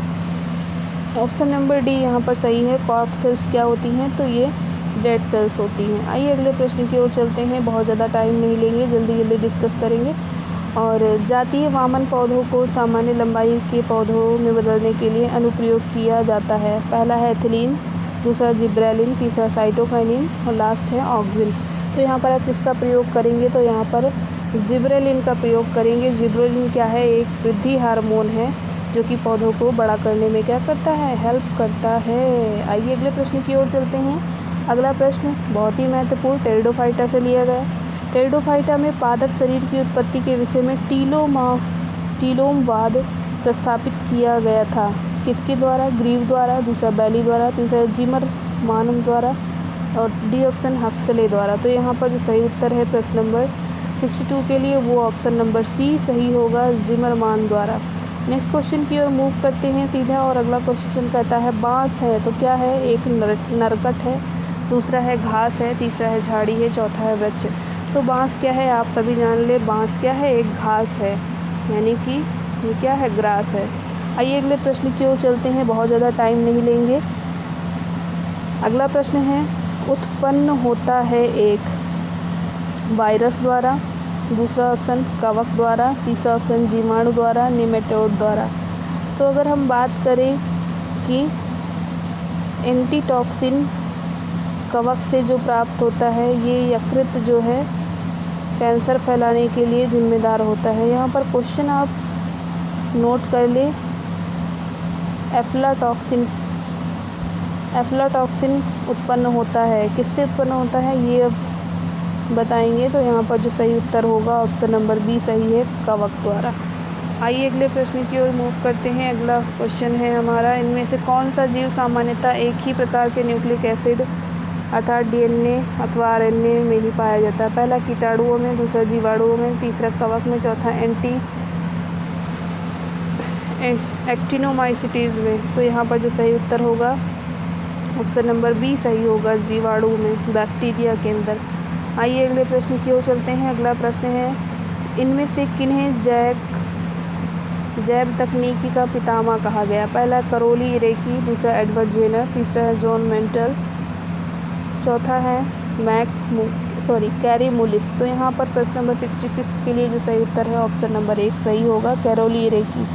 आइए अगले प्रश्न की ओर चलते हैं। अगला प्रश्न है हमारा निम्नलिखित अनावृत्तियों में अनावृत बीजी में किसके बीजांड के आर्किगोनिया पूरी तरह अनुपस्थित होता है? यानी आर्किगोनिया किस में पूरी तरह अनुपस्थित होता है आपको बताना है। तो पहला जो ऑप्शन है वो क्या कहता है? First option say that cycas के, दूसरा है इफेड्रा के, तीसरा है नीटम के, चौथा है गिनकुगो के। तो यहाँ पर जो सही उत्तर है प्रश्न नंबर 67 के लिए वो होगा नीटम के यानी ऑप्शन नंबर सी। नीटम के जो अनावृत बीजी हैं उनके अंदर क्या है? तो ये जो यूनेटेसी कुल का पौधा है ये, और इन्हीं के अंदर क्या होती हैं? तो आर्किगोनिया नहीं होती। आइए अगले प्रश्न की ओर चलते हैं। अगला प्रश्न है वाइन यीस्ट है तो क्या है? पहला ऑप्शन एस सेरेवेसी, दूसरा है एस पिरिफॉर्मिस, तीसरा है एस एलिसोइडेंस, लास्ट है एस सेक। तो यहाँ पर प्रश्न नंबर 68 का ए वाला ऑप्शन सही है, एस सेरेबेसी। ऑप्शन नंबर 1 यहाँ पर सही उत्तर है। चलते हैं अगले प्रश्न की ओर। अगला प्रश्न है, प्रकाश संश्लेषण क्रिया सबसे अधिक सक्रिय होती है। पहला ऑप्शन नीले प्रकाश में, दूसरा ऑप्शन हरे प्रकाश में, तीसरा है लाल प्रकाश में, चौथा है श्वेत प्रकाश में। तो प्रश्न नंबर 69 का जो सही ऑप्शन होगा वो होगा रेड लाइट यानी लाल प्रकाश में प्रकाश संश्लेषण की क्रिया क्या है, सबसे ज़्यादा होती है। आइए अगले प्रश्न की ओर चलते हैं। अगला प्रश्न है हमारा, निम्नलिखित में से कौन सा एक ग्राम पॉजिटिव जो बैक्टीरिया होते हैं जिनको ग्राम पॉजिटिव बैक्टीरिया, तो पहला है स्यूडोमोनास, दूसरा है एग्रोबैक्टीरियम, तीसरा है कॉरिनोबैक्टीरियम, चौथा है जेंथोमोनास। तो यहाँ पर जो सही उत्तर होगा वो होगा हमारा ऑप्शन नंबर सी, कॉरिनोबैक्टीरिया यहाँ पर सही उत्तर होगा। आइए अगले प्रश्न की ओर चलते हैं और अगला प्रश्न है हमारा, टेरिडोफाइट में मुख्यतः पादप कार्य होता है। टेरिडोफाइट में मुख्यतः जो पादप कार्य है वो क्या होता है, आपको ये बताना है। पहला ऑप्शन है युग्मकोद्भिद, दूसरा है बीजाणुद्भिद, तीसरा है उपयुक्त दोनों और चौथा है उपरोक्त में से कोई नहीं। तो यहाँ पर इस प्रश्न का जो सही उत्तर होगा ऑप्शन नंबर बी सही होगा, बीजाणुद्भिद। ऑप्शन नंबर बी यहाँ पर सही उत्तर होगा। चलते हैं अगले प्रश्न की ओर। अगला प्रश्न कहता है कि कप के समान आकृति वाली संरचना को कहते हैं, क्या कहते हैं, क्लिस्टोथीसियम, दूसरा है एपोथीसियम, तीसरा है पेरीथीसियम, चौथा है स्यूडोथीसियम। तो यहाँ पर जो सही उत्तर होगा वो होगा ऑप्शन नंबर बी यानी एपोथीसियम इसको बोलते हैं। आइए अगले प्रश्न की ओर चलते हैं। अगला प्रश्न है, पारिनोइड सहित क्लोरोप्लास्ट किसकी थैलस की कोशिकाओं की विशिष्टता है। तो पहला ऑप्शन पेलिया, दूसरा है एंथोसिरोस, तीसरा है रिक्शिया, चौथा है मार्केशिया। तो इस प्रश्न का जो सही उत्तर है ऑप्शन नंबर बी सही होगा, एंथोसिरोस। पाइरिनोइड जो सहित जो क्लोरोप्लास्ट है वो एंथोसिरोस के अंदर पाया जाता है। नेक्स्ट क्वेश्चन है, फिनाइल मर्क्यूरिक एसीटेट का छिड़काव कब करते हैं। पहला है प्रकाश संश्लेषण की दर में वृद्धि करता है, दूसरा है वाष्पोत्सर्जन में कमी लाता है, तीसरा है वाष्पोत्सर्जन में वृद्धि करता है, लास्ट है श्वसन की दर में कमी। तो यहाँ पर प्रश्न नंबर 74 का जो सही ऑप्शन है ऑप्शन नंबर बी यहाँ पर सही होगा। वाष्पोत्सर्जन में क्या करता है, तो ये कमी लाता है, इसके रेट को कम कर देता है। अगले प्रश्न की ओर चलते हैं। प्रश्न नंबर 75 ये कहता है कि निम्नलिखित में से कौन से विषाणु द्वारा बर्ड फ्लू होता है। पहला ऑप्शन H2N2, दूसरा है H5N1, थर्ड ऑप्शन है H3N2, फोर्थ ऑप्शन H1N1। तो यहाँ पर प्रश्न नंबर 75 का जो सही उत्तर होगा ऑप्शन नंबर यहाँ पर जो सही है वो क्या है, ऑप्शन नंबर बी सही है, H5N1। अगले प्रश्न की ओर चलते हुए अगला प्रश्न है हमारा, सहायक कोशिकाएं अनुपस्थित होती हैं यानी हेल्पर सेल्स किस में नहीं होती हैं। पहला ऑप्शन है ब्रूड पोष के फ्लामेंगो प्रकार, दूसरा है ब्रूड पोष के डोक्सा प्रकार, तीसरा है ब्रूड पोष एलियन के प्रकार में, लास्ट है ब्रूड पोष पॉलीगोनम प्रकार में। तो यहाँ पर जो सही उत्तर होगा ऑप्शन नंबर 1 सही होगा, फ्लामेंगो प्रकार में। तो अगर हम बात करें एम्ब्रियो सैक की तो यहाँ फ्लामेंगो प्रकार के जो है वो यहाँ पर सही उत्तर होगा। आइए अगले प्रश्न की ओर मूव करते हैं। मलेरिया ठीक करने की दवा है किससे प्राप्त होती है। फेमस क्वेश्चन है, आपको आंसर पता भी हो सकता है बट मैं यहाँ आप सभी के लिए फिर से बता देती हूँ। पहला है सिंकोना छाल, दूसरा ऑप्शन है एट्रोपा की पत्ती से, तीसरा ऑप्शन है एफेड्रा के तने से, चौथा है पपेवर के फल से। तो सिंकोना की छाल से क्या बनता है, तो मलेरिया को ठीक करने की दवा बनती है। ऑप्शन नंबर 1 यहाँ पर सही उत्तर होगा। अगले प्रश्न की ओर चलते हैं। कौन सा हार्मोन रंध्रों को बंद करता है। रंध्रों को यानी जो रंध्र होते हैं पौधों में उनको बंद करता है। पहला ऑप्शन एब्सिसिस, दूसरा है साइटोकाइनिन, तीसरा है थाइलिन, चौथा है जिब्रेलिन। तो इस प्रश्न का जो सही उत्तर होगा ऑप्शन नंबर 1 सही होगा, जो कि क्या है एब्सिसिक एसिड। एब्सिसिक एसिड ये जो हार्मोन है ये क्या करता है, रंध्रों को बंद कर देता है। तो यहाँ पर ऑप्शन नंबर 1 सही है। नेक्स्ट क्वेश्चन की ओर चलते हैं। अगला क्वेश्चन है, प्राकृतिक रबर प्राप्त किया जाता है। पहला है कैलोट्रोपिस प्रोसेरा के लैक्टस से, दूसरा है रिसिनस कम्युनिस के लेटेक्स से, तीसरा ऑप्शन है नेरियम इंडिकम के लेटेक्स से, चौथा ऑप्शन है हेविया ब्राजिलियंसिस के लेटेक्स से। तो प्रश्न नंबर 79 का जो सही उत्तर होगा ऑप्शन नंबर डी, हेविया ब्राज़िलियेंसिस के लेटेक्स से क्या बनता है, तो प्राकृतिक रबर को बनाया जाता है। आइए अगले प्रश्न की ओर मूव करते हैं। अगला प्रश्न है हमारा, ये कहता है कि उत्पत्ति कर स्वतः जननवाद समर्थन करता है। पहला है स्वतः उत्पत्ति, दूसरा है नीली हरी शैवाल से जीवन की उत्पत्ति, तीसरा ऑप्शन है पूर्व अस्तित्व वाले जीवों के कारण जीवन की उत्पत्ति, चौथा ऑप्शन है रासायनिक क्रियाओं के कारण कार्बनिक विकास। तो प्रश्न नंबर 80 का जो सही उत्तर होगा वो होगा स्वतः उत्पत्ति, ऑप्शन नंबर 1। आइए अगले प्रश्न की ओर चलते हैं। अगला प्रश्न थोड़ा सा बड़ा प्रश्न है, ध्यान से इसको पढ़ेंगे। तो यहाँ पर ये प्रश्न कह रहा है कि नीचे दिए गए कथनों को पढ़ें और सही विकल्प चुनें। तो कथन क्या है, मात्रा में वृद्धि और व्यक्ति की संख्या में बढ़ोतरी वृद्धि के जुड़वा लक्षण है। दूसरा कथन है उपापचयी क्रियाएं शरीर के बाहर एक विलगित कोशिका मुक्त तंत्र में समझाई जाती हैं। तीसरा कथन है उद्दीपनों के प्रति सजीव एक परिभाषित गुण है, सजीवों का एक परिभाषित गुण है। कौन से ऑप्शन सही होंगे? पहला ऑप्शन है 1 और 2, दूसरा ऑप्शन है 2 और 3, तीसरा ऑप्शन है 1 और 3 और चौथा ऑप्शन है 1 2 3 तीनों सही। तो यहाँ पर जो प्रश्न नंबर 81 का ऑप्शन है डी, यानी यहाँ सारे ही सही हैं, 1 2 3 तीनों ही क्या है, सही हैं। अगले क्वेश्चन की ओर चलते हैं। अगला क्वेश्चन है हमारा, इनमें से कौन सा कथन माइकोप्लाज्मा के लिए सही नहीं है?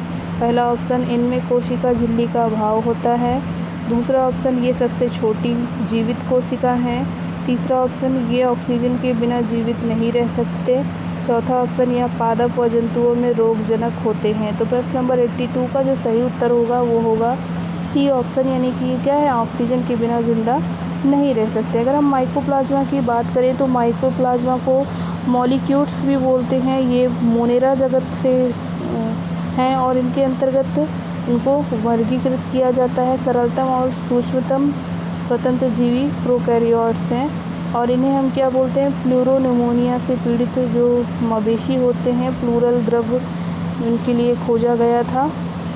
और बात करें ऑप्शन नंबर सी, तो यहाँ सही उत्तर होगा। अगले प्रश्न की ओर चलते हैं। अगला प्रश्न है हमारा, स्तंभ 1 को स्तंभ 2 से मिलाना है। तो यहाँ पर पहला जो कथन है, वर्गीकरण की कृत्रिम पद्धति, वर्गीकरण की प्राकृतिक पद्धति, वर्गीकरण की जाति व्युत्पत्ति। पहला है बेंथम और हुकर, इन्होंने क्या बताया, लिनियस ने क्या बताया, एंगलर और प्रॉन्टल ने क्या बताया। तो यहाँ पर सारे ही ऑप्शन दे रखे हैं, कौन सा ऑप्शन सही है ये मैं आपको पढ़ के सीधा आंसर जल्दी से बता देती हूँ। प्रश्न नंबर 83 का जो सही ऑप्शन है वो है ऑप्शन नंबर 1 सही होगा, यानी पहला जो है वो दूसरे वाले ने कहा है। तो पहला जो हमारा था वो क्या है, पहला है कृत्रिम पद्धति, तो इनको किसने बताया, तो इसको बताया है लीनियस ने, कैरोलस लीनियस ने बताया। दूसरे वाले को, जो दूसरे हमारी पद्धति है उसको बताया है किसने, बेंथम और हुकर ने। तो ऑप्शन नंबर 1 यहाँ पर सही उत्तर है। आइए अगले प्रश्न की ओर चलते हैं। अगला प्रश्न भी बड़ा सा है और अगला प्रश्न है प्रश्न नंबर 84। ये कहता है कि नीचे दिए गए कथनों को पढ़ें और सही विकल्प चुनें। पहला कथन है प्रोकैरियोट में माइटोकॉन्ड्रिया अनुपस्थित होते हैं, दूसरा है प्रोकैरियोट में मीजोसोम्स अनुपस्थित होते हैं। ऑप्शन नंबर 1 कहता है कथन 1 और 2 दोनों सही हैं, दूसरा ऑप्शन है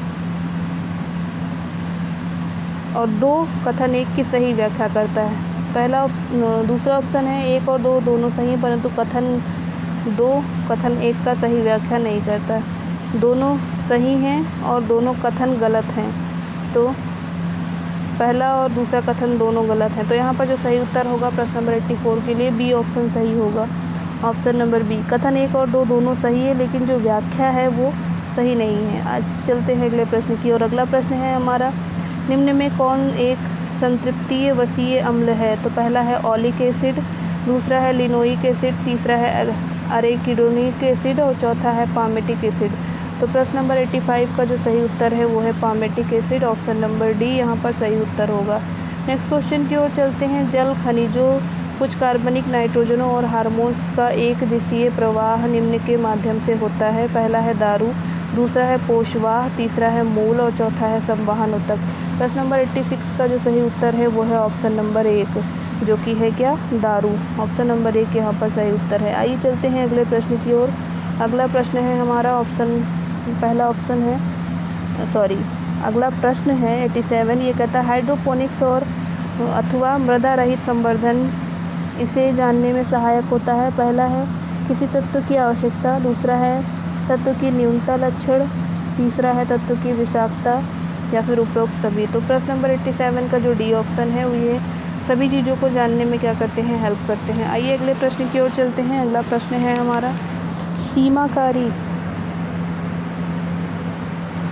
सीमाकारी कारकों का नियम किसके द्वारा दिया गया और कौन से ईयर में। पहला है ब्लैकमैन 1905, दूसरा है ब्लैकमैन 1804, तीसरा है एंजलमैन 1909, चौथा है वॉरबार्ग 1920। तो यहाँ पर जो सही उत्तर होगा 88 के लिए ऑप्शन नंबर 1 ब्लैकमैन 1905। आइए अगले प्रश्न की ओर चलते हैं। अगला प्रश्न है मगरमच्छ व पेंगुइन, व्हेल व डॉगफिश निम्न में से किस लक्षण में समान रखते हैं। पहला है केंद्रीय तंत्रिका तंत्र ठोस एकल स्टैंडर्ड होते हैं, दूसरा है अंडे देते हैं तथा उनके स्फुटन तक उनकी रक्षा करते हैं, तीसरा है कंकाल स्थिर होते हैं, चौथा है कुछ अवस्थाओं में क्लोरो छिद्र होते हैं। तो यहाँ पर जो सही उत्तर होगा प्रश्न नंबर 89 के लिए होगा ऑप्शन नंबर डी, कुछ अवस्थाओं में क्लोरो छिद्र होते हैं। आइए अगले प्रश्न की ओर चलते हैं। भ्रूण पोषीय बीज पाए जाते हैं जौ में, अरंडी में, एक और बी दोनों में, या फिर मटर में। तो प्रश्न नंबर 90 का सही जो उत्तर है वो दोनों होगा, इन दोनों में पाया जाता है, यानी ऑप्शन नंबर सी यहाँ पर सही उत्तर होगा। आइए अगले प्रश्न की ओर चलते हैं। अगला प्रश्न कहता है विभज्योतक कोशिकाएं जो होती हैं इनके संदर्भ में कौन सा कथन सही है। पहला है कोशिकाओं में वृद्धि व विभाजन की क्षमता होती है, दूसरा ऑप्शन है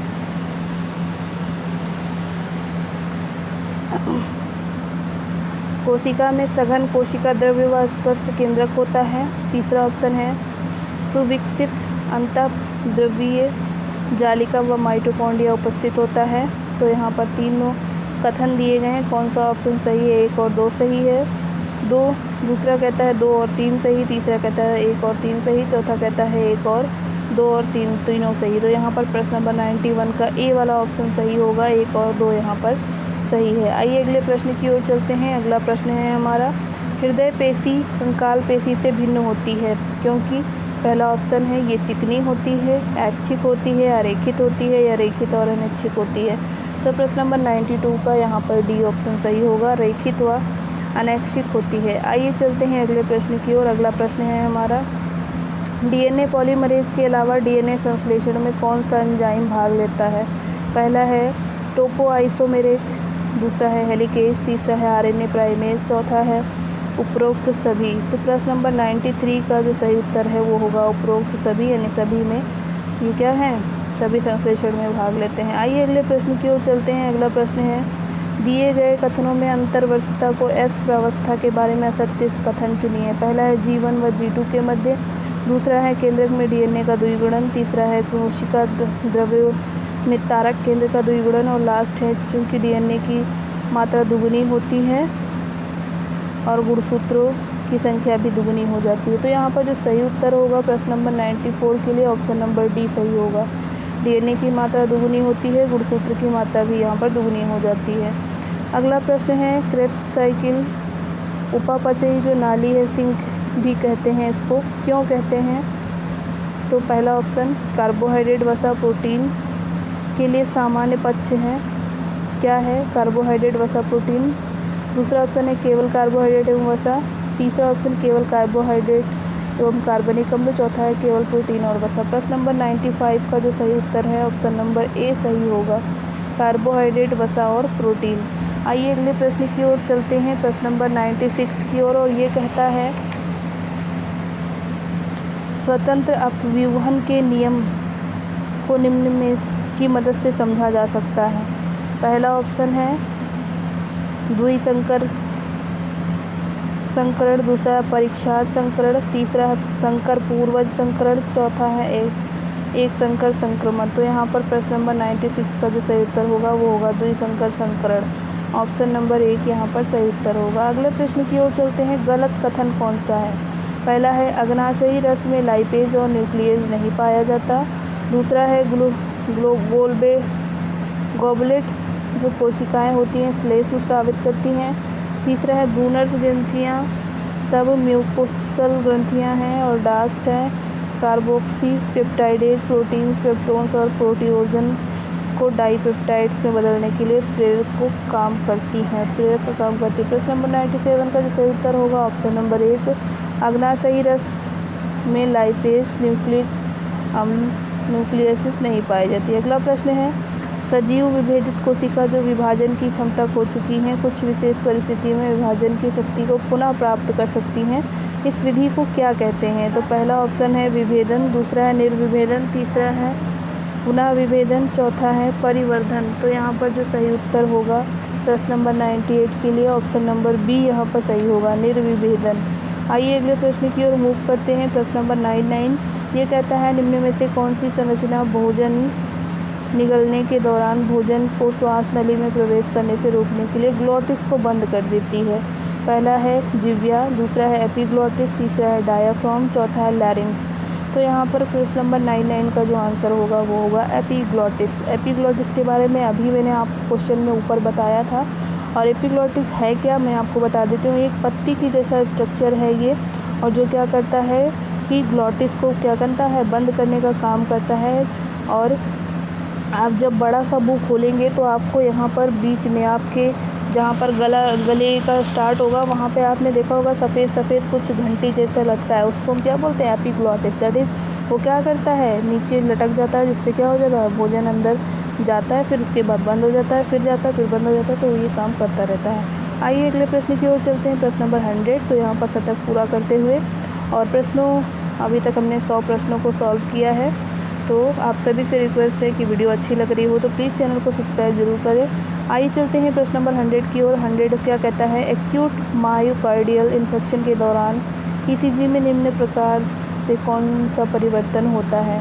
पहला ऑप्शन है सपाट टी तरंग, दूसरा ऑप्शन है डिस्प्रेस्ड एसटी सेगमेंट, तीसरा है एलिवेटेड एसटी सेगमेंट, चौथा है पीक्यू अंतराल में बढ़ी हुई लंबाई। तो यहाँ जो सही उत्तर है प्रश्न नंबर 100 के लिए वो ऑप्शन नंबर सी वाला सही है, elevated ST segment. Next question है, वृक्क के किस भाग में सबसे अधिक विद्युत अपघट्य व जल का पुनः अवशोषण होता है? पहला है हेनले पास का आरोही भुजा, दूसरा है दूरस्थ कुंडलित नलिका, तीसरा है समीपस्थ कुंडलित नलिका, चौथा है हेनले पास की आरोही भुजा। प्रश्न नंबर 101 के लिए जो सही आंसर है ऑप्शन नंबर सी सही होगा, समीपस्थ कुंडलित नलिका जो है ऑप्शन नंबर सी सही है। नेक्स्ट क्वेश्चन की ओर चलते हैं। मादा प्रजनन मार्ग में अंड के पथ को निम्न के द्वारा सरल बनाया जाता है? पहला है पश्चाभि गति, दूसरा है अमीबीय गति, तीसरा है कस्याभिका गति, चौथा है साइक्लोसिस। तो यहाँ जो सही उत्तर होगा ऑप्शन नंबर 1 सही होगा, पश्चाभि गति। आइए अगले प्रश्न की ओर चलते हैं। अगला प्रश्न थोड़ा सा बड़ा है, ध्यान से पढ़ेंगे।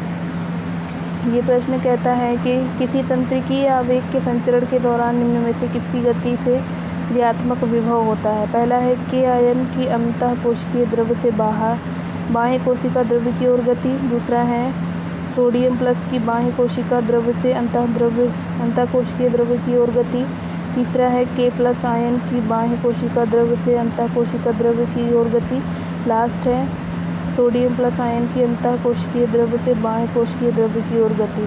प्रश्न नंबर 103 का जो सही उत्तर है ऑप्शन नंबर बी यहाँ पर सही उत्तर होगा, ऑप्शन नंबर बी। आइए अगले प्रश्न की ओर मूव करते हैं। अगला प्रश्न है हमारा एमनियोसेंटेसिस तकनीकी है, उसका उपयोग किस लिए करते हैं? पहला है भ्रूण में अमीनो अम्ल उपापचय के दुष्प्रभाव को ज्ञात करने के लिए, दूसरा ऑप्शन भ्रूण में हृदय संबंधी जो बीमारी है उनका पता लगाने के लिए, थर्ड ऑप्शन भ्रूण में किसी भी प्रकार की आनुवंशिक असमानता को जानने के लिए, और लास्ट ऑप्शन है उपयुक्त सभी। तो यहाँ पर जो सही उत्तर होगा वो हो गया आनुवंशिक तो जो असामान्यता है भ्रूण के अंदर उसको जानने के लिए एमनियोसेंटेसिस का हम प्रयोग करते हैं। नेक्स्ट क्वेश्चन चलते हैं 105 की ओर। ये कहता है खराहा में प्रमस्तिष्क गोलार्ध को जोड़ने वाला तंत्रिका पट का नाम क्या है? पहला है कार्पस कैलोसम, दूसरा है श्वेत पिंड, तीसरा है रेखित पिंड और चौथा है पंजाब पिंड। तो यहाँ पर प्रश्न नंबर 105 का ए वाला ऑप्शन सही है, कार्पस कैलोसम होता है। प्रामस्तिष्क को जोड़ने वाला। नेक्स्ट क्वेश्चन की ओर चलते हैं। मनुष्य का जरायु निम्न में से कौन सी श्रेणी में आता है? पहला है अच्छिद्र भ्रूणवृष्ट, दूसरा है स्नायु गर्भवृष्ट, तीसरा है अंतःच्छद्र भ्रूणवृष्ट, चौथा है श्रोण गर्भवृष्ट। तो यहाँ पर 106 है उसका जो सही उत्तर है वो है श्रोण गर्भवृष्ट। ऑप्शन नंबर डी सही है यहाँ पर। नेक्स्ट क्वेश्चन की ओर चलते हैं। अगला क्वेश्चन है स्तनियों में जो लंग्स होती हैं इनमें बड़ी संख्या में जो कोशिकाएं होती हैं जिन्हें कोशिका सेल्स बोलते हैं वो क्या होती हैं? तो यहाँ पर पहला ऑप्शन है निःश्वसित वायु के कुल आयतन का धरातल बढ़ाने की आवश्यकता के लिए। क्यों होती हैं ये बताना है। पहला ऑप्शन पढ़ लिया। दूसरा कहता है कि गैसों के विसरण के लिए और अधिक धरातलीय क्षेत्रफल को बढ़ाने के लिए। तीसरा ऑप्शन कहता है अधिक स्पंजी बनावट बनाए रखने के लिए। चौथा है अंगों को अधिक कार्यरत बनाए रखने के लिए, अधिक तंत्रिका आपूर्ति के लिए। तो यहाँ पर प्रश्न नंबर 107 का जो सही उत्तर है ऑप्शन नंबर बी यहाँ पर सही उत्तर होगा, गैसों के विसरण के लिए और अधिक धरातलीय क्षेत्रफल बढ़ाने के लिए। अगले क्वेश्चन की ओर चलते हैं। अगला क्वेश्चन है हमारा मनुष्य के मस्तिष्क के बारे में निम्न में से क्या सही है? पहला ऑप्शन है यह 2 झिल्लियों से घिरा होता है। दूसरा ऑप्शन रक्त मस्तिष्क बाधा नहीं है। तीसरा ऑप्शन सर्वाधिक कपाल तंत्रिकाओं का उद्गम प्रामस्तिष्क गोलार्ध से होता है। चौथा ऑप्शन प्रामस्तिष्क का प्रांतस्थ भाग काफ़ी विकसित होता है। पहला जो ऑप्शन सही होगा इसका वो होगा ऑप्शन नंबर डी, प्रामस्तिष्क का प्रांतस्थ भाग काफ़ी विकसित होता है। अगले क्वेश्चन की ओर चलते हैं। अगला क्वेश्चन है हमारा खरहा में असंकूट प्रवर्ध खरहा पाया जाता है। पहला है अंश मेखला में, दूसरा है उर्फविका में, तीसरा है मेरुदंड में, चौथा है श्रोणी मेखला में। तो यहाँ पर जो 109 का आंसर है ऑप्शन नंबर 1 सही होगा, अंश मेखला। नेक्स्ट क्वेश्चन की ओर मूव करते हुए अगला क्वेश्चन है जरावस्था का विज्ञान कहलाता है, यानी जरावस्था की जो विज्ञान है उसको क्या कहते हैं? पहला है कालक्रम विज्ञान, दूसरा दंत विज्ञान, तीसरा स्त्री रोग विज्ञान, लास्ट है जरड़ विज्ञान। 110 का सही ऑप्शन जरड़ विज्ञान होगा, ऑप्शन नंबर डी। आइए अगले क्वेश्चन की ओर चलते हैं। एमनियोसेंटेसिस एक तकनीकी है जिसका उपयोग किया जाता है। तो यहाँ पर क्या है इस प्रश्न का जो आंसर है वो मैं सीधे बता देती हूँ, गर्भ के लिंग निर्धारण में। तो यहाँ पर ऑप्शन नंबर सी सही होगा। अगले प्रश्न की ओर चलते हैं। हृदय की गति कारक स्थिति होती है। पहला है दाहिने अलिंद की भित्ति में, दूसरा है अंतर अलिंद की पट्टी में, तीसरा है अंतर निलय पट्टी पर, चौथा है बाएं अलिंद की भित्ति में।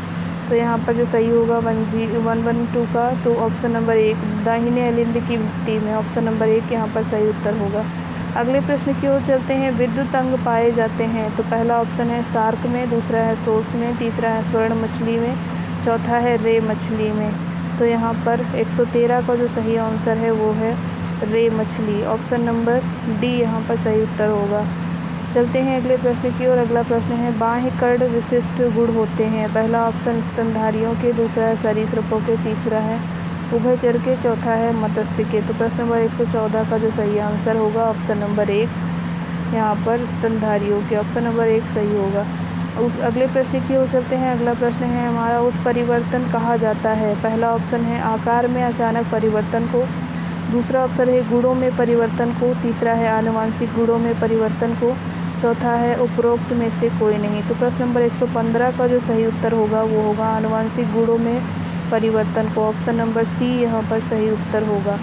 आइए अगले प्रश्न की ओर चलते हैं। अगला प्रश्न है हमारा रेनबियर की गांठ देखी जा सकती है। रेनबियर की गांठ देखी जा सकती है। पहला ऑप्शन है दाहिने अलिंद में, दूसरा है वृक्षाभ में, तीसरा है कोसापिंड में, चौथा है अक्षतंतु में। तो यहाँ पर प्रश्न नंबर 116 का जो सही ऑप्शन है वो है अक्षतंतु में। आइए अगले प्रश्न की ओर चलते हैं। अगला प्रश्न है प्रश्न नंबर 117। निम्नलिखित में से किस प्रक्रिया में ध्रुव कोशिकाएं बनती हैं? पहला है अंड निक्षेपण, दूसरा है अंड जनन, तीसरा है निषेचन, चौथा है शुक्राणु जनन। तो प्रश्न नंबर 117 के लिए जो सही ऑप्शन होगा वो होगा बी वाला। बी ऑप्शन क्या कहता है, जो ध्रुव कोशिका का निर्माण है वो oogenesis यानी अंड जनन के समय होता है और प्रथम परिपक्व वन के विभाजन के फलस्वरूप क्या होता है, तो यह द्विगुणित प्राथमिक अंडक कोशिका 2 अगुणित असमान जो संतति कोशिका होती है उनमें विभाजित हो जाती हैं। पहली वाली जो होती है वो क्या होती है, बड़ी द्वितीय कंडक कोशिका और छोटी प्रथम ध्रुव कोशिका कहलाती है। आइए अगले प्रश्न की ओर चलते हैं। अगला प्रश्न है, एनिलिडा के विपरीत प्लेटीहेल्मिन्थीस दर्शाता है। पहला ऑप्शन आर्य सममिति, दूसरा है कूट प्रगुहा की उपस्थिति, तीसरा ऑप्शन द्विपार्श्व समिति, चौथा है देह गुहा की अनुपस्थिति। प्रश्न नंबर 118 का डी वाला ऑप्शन सही होगा, देह गुहा की अनुपस्थिति। आइए अगले प्रश्न की ओर चलते हैं। अगला प्रश्न है, धूम्रपान व्यसन हानिकारक है क्योंकि इससे बहुचक्रीय एरोमेटिक हाइड्रोकार्बन पैदा होते हैं, जिससे होता है पहला है ऑक्सीजन परिवहन की कमी, दूसरा है रक्तचाप में वृद्धि, तीसरा है कैंसर, चौथा है गर्भ के विकास में अवरोध। तो प्रश्न नंबर 119 का सही उत्तर होगा ऑप्शन नंबर सी, कैंसर। आइए अगले प्रश्न की ओर चलते हैं। अगला प्रश्न है हमारा, एक सामान्य स्त्री जिसका पिता वर्णांध था, उसका विवाह सामान्य पुरुष के साथ हुआ, इसके पुत्र कैसे होंगे? 75% वर्णांध होंगे, 50% वर्णांध होंगे, या सभी सामान्य होंगे, या सभी वर्णांध होंगे? प्रश्न नंबर 120 का जो सही उत्तर होगा ऑप्शन नंबर बी, 50% क्या होंगे? वर्णांध होंगे। अगले प्रश्न की ओर चलते हैं। हृदय विस्पंदन उत्पन्न होता है पेसमेकर से, हृदय पेशियों से, बाएं अलिंद से या दाएं अलिंद से? प्रश्न नंबर 121 का जो सही उत्तर होगा पेसमेकर से, ऑप्शन नंबर 1 सही होगा। अगले क्वेश्चन की ओर चलते हैं। रेशम कीट है, रेशम कीट क्या है? तो पहला ऑप्शन है मक्खी, दूसरा है कृमि, तीसरा है शलभ, चौथा है भृंग। रेशम कीट के बारे में आप जानते हैं, तो रेशम कीट क्या है? शलभ है। आइए अगले प्रश्न की ओर चलते हैं। मानव में पीत ज्वर विषाणु का वाहक, पहला ऑप्शन खटमल मच्छर, दूसरा ऑप्शन खटमल, तीसरा ऑप्शन जूं, चौथा ऑप्शन भृंग। तो यहाँ पर प्रश्न नंबर 123 का जो सही उत्तर होगा ऑप्शन नंबर 1, मच्छर जो है वो क्या है? पीत ज्वर जिसको ये क्या करता है, उसको फैलाता है। जो क्यूलेक्स या जो एडीज मच्छर होते हैं, इनके काटने से क्या हो जाता है? पीत ज्वर यानी पीलिया हो जाती है। इसमें क्या होता है? सर दर्द होता है, बुखार आता है और हाथ पैर का रंग भी पीला होने लगता है। आइए प्रश्न नंबर 124 की ओर चलते हैं। और प्रश्न नंबर 124 क्या कहता है? तो ये कहता है, कान का पर्दा कहा जाता है? कान का पर्दा कहा जाता है किसको? टिम्पैनियम को, दूसरा है टेंसर को, तीसरा है स्केला को, चौथा है स्केला वेस्टिबुलाई को। तो यहाँ पर टिम्पैनियम झिल्ली, दूसरा option tensor tympani, third option scala tympani, चौथा है वेस्टिबुली।